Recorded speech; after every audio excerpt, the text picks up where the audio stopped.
Doom: The Dark Ages is just the latest Xbox Game Studios release to publish a physical copy that serves as little more than e-waste. On PlayStation 5 and Xbox Series X, the disc copy of the game contains less than a gigabyte of actual data before prompting for a hefty internet-required download in order to actually be able to play your $70 purchase. In numerous interviews and across various publications, head of Microsoft Gaming Phil Spencer has stated that game preservation is front and center. This is of course prior to Xbox's decision to unceremoniously close the Xbox 360 store, forever severing access to hundreds of titles locked to that system and the Xbox 360 arcade. In 2025, the hypocrisy has shifted to the lack of quality in the few remaining Xbox Studios and Microsoft published physical releases that are published across any platform, and the sorry state they're allowed to reach consumers in. Stalker 2 launched in 2024, and like Doom: The Dark Ages, serves as little more than a glorified coaster with under a gigabyte of data on the disc out of the over 140 required to start the game. Indiana Jones and the Great Circle suffered a similar fate, not having nearly enough put onto its disc on either Xbox Series X or the later PS5 version to be able to play it off of the physical copy. Starfield was incomplete on Xbox Series X, as well as Forza Motorsport, and the list goes on and on. There are so many reasons why this is just an unacceptable and frankly unprofitable practice in 2025 for physical releases. 24 million Americans still lack access to high-speed internet.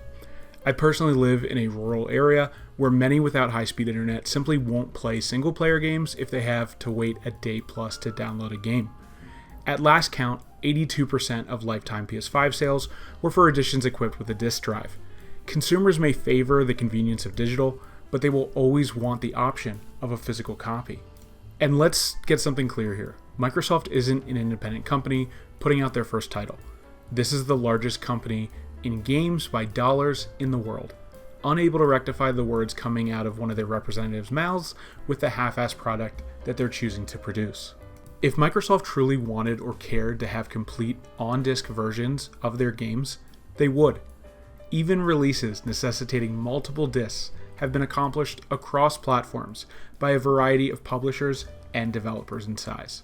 Recent examples in my personal collection include Metaphor ReFantazio on Xbox Series X, Cyberpunk Ultimate on Xbox Series X, Final Fantasy Rebirth on PS5, and Baldur's Gate 3 on PS5, all complete on their respective console across 2+ discs.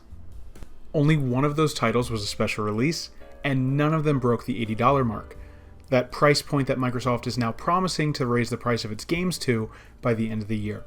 There is no excuse for the continued lack of effort on their end when it comes to game publishing. I understand the pull and desire for them to sell Game Pass subscriptions. It seems to be their hand now, but they haven't gone all in on that scenario when it comes to publishing on platforms that they don't own. And it actually can't be. Microsoft will never have Game Pass on PlayStation or Nintendo in their current state. Not when those hardware manufacturers have their own game streaming and subscription services that compete with Game Pass in a direct capacity. Xbox will have to continue having alternative physical and digital purchase options for those platforms at the very least. Why not make them actually enticing and worthwhile to purchase and keep? Why not actually be pro-preservation and pro-consumer and stick to your word? Especially if we anticipate more console marketplace closures in the near future. Personally, if I can't play the games off of the physical disc, I'd rather you just not make a physical copy. Let's not make e-waste to support the false narrative that you believe in preservation, that you're somehow meeting the needs of gamers and consumers as they've asked. No one asked for a $70 DRM coaster. I try not to be an alarmist or stand firmly on the ground of the belief that companies truly want us to own nothing and be happy with that reality. But Microsoft, Ubisoft, and video game companies with these similar physical media practices are truly steering us towards a world where that is our only option. Renting a license for a product they can manipulate and change at their will, a license that can be deleted and erased, removed from our accounts without any recourse or adverse action on the part of the publisher. No refunds, no reconciliation, only yearning for a time when we could go to the store, pick up a game, put it into our console, and just start playing. That past and carrying that standard forward is worth fighting for, so that we can enjoy the hard work and artistry of creators for generations to come. I wholeheartedly believe that. Anyway, I'll keep today's video short. If you made it here from my Twitter, welcome to the crowded shelf, and thank you for the watch.